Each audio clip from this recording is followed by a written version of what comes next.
Construction of the monastery of St. Bernard de Clairvaux was begun in the year 1133 AD in Sacramina, near Segovia in northern Spain.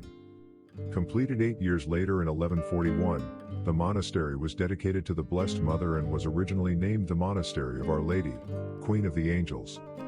Upon the canonization of Bernard of Clairvaux in 1174, the monastery was renamed in his honor. A Cistercian monk and mystic, the founder and abbot of the Abbey of Clairvaux, Bernard was one of the most influential church leaders of his time.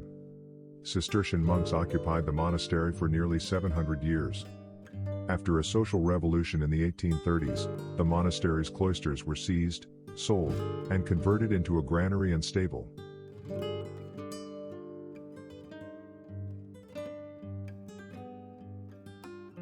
In 1925, William Randolph Hearst purchased the cloisters and the monastery's outbuildings. The structures were dismantled stone by stone, bound with protective hay, packed in more than 11,000 wooden crates, numbered for identification and shipped to the United States. Soon after the shipment arrived, Hearst's financial problems forced most of his collection to be sold at auction. The massive crates remained in a warehouse in Brooklyn, New York, for 26 years.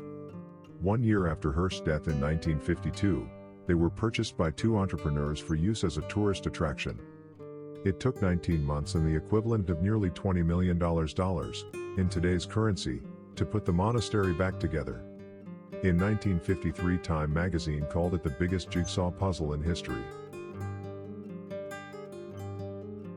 In 1964, Colonel Robert Pentland Jr., who was a multimillionaire banker, philanthropist and benefactor of many Episcopal churches, purchased the cloisters and presented them to the Bishop of Florida.